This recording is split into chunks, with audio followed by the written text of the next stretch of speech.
Welcome back to another episode of ACRP TV. Today our spotlight is on promoting diversity in COVID-19 trials, obviously a very important, very timely topic. My name is Michael Causey. I'm the editor-in-chief here at ACRP. We are very lucky to have with us today someone who's really at the forefront in this topic, in this area, Dr. Christina Brennan. She's the VP of Clinical Research at Northwell Health.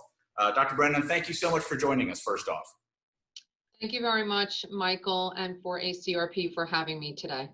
Let's jump right in. I'm going to put you on the spot, this is a challenge. I know how incredibly busy you've been, but I'm going to ask you to try to give us a quick overview of the extent of your COVID-19 trial activities in the last few months. Well, we've actually been quite busy. I am from Northwell Health. Northwell Health is a large health system in New York, and actually it's the largest private employer in New York State. And New York, as you know, very early on was considered the epicenter of the virus. Well, Northwell Health was pretty much the epicenter of the epicenter. Wow.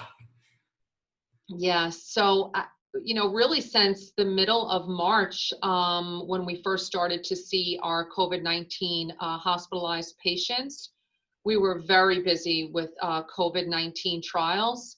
And we decided early on to focus on inpatient hospitalized trials rather than looking at vaccine trials. We knew by the large number of patients that we had that this really was going to be an important area of focus for our patients and really other hospitals throughout the United States and clinicians who now, to be honest, are turning to us for how we handled dealing with such a large amount of patients.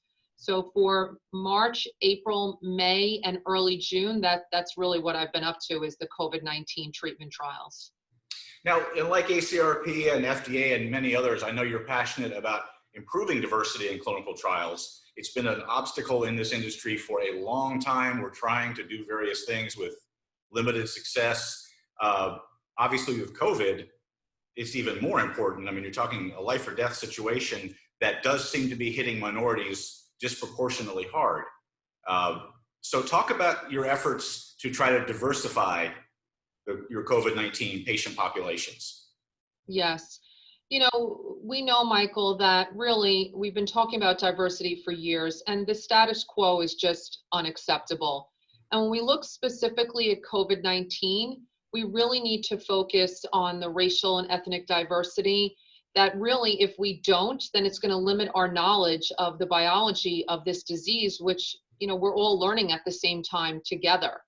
And so we really, because of these limited knowledges of biomedical and social factors, we have to make sure that there is a focus, a very important focus on including diversity in COVID-19 trials. And it's not enough anyway to continue to have the conversations of strategies of what we can do. It really has to be more important on solutions-oriented framework.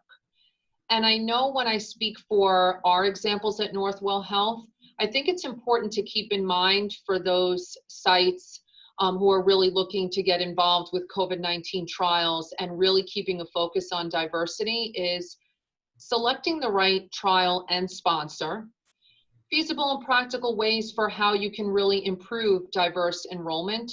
And more importantly, if you don't measure or monitor, what you're doing, you won't know if you're successful at actually including those patients.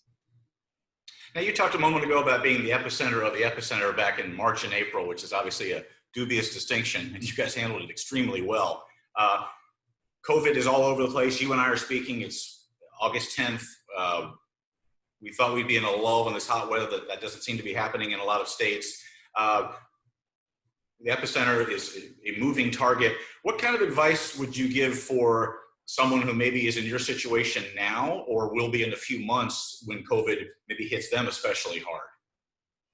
So thank you. That's important. So when I say something like selecting the right trial and sponsor, sites have a responsibility as much as sponsors to partner with the right site.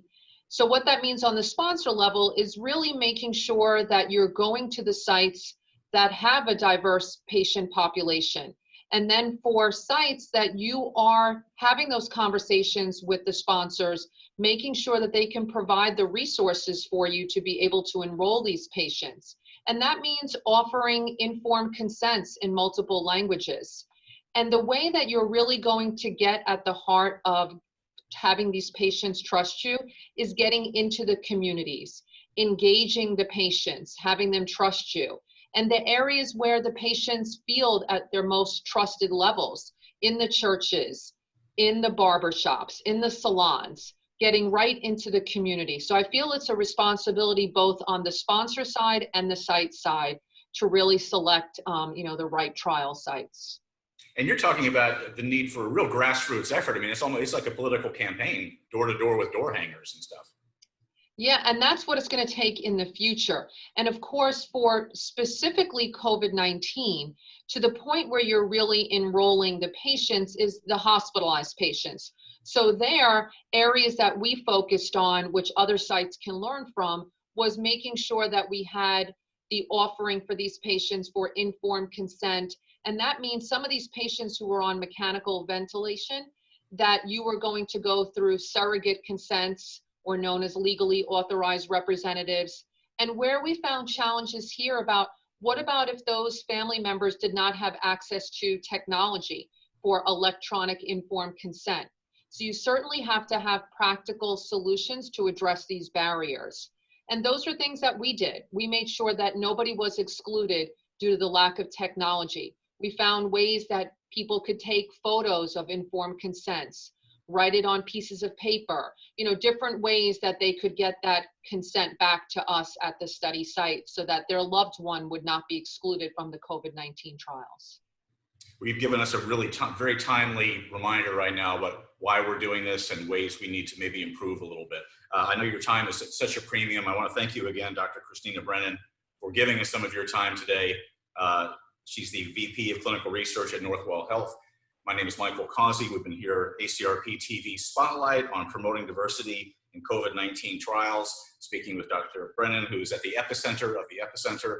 Thank you so much again for your time, Dr. Brennan. And thank you, Michael, for including me on such an important topic.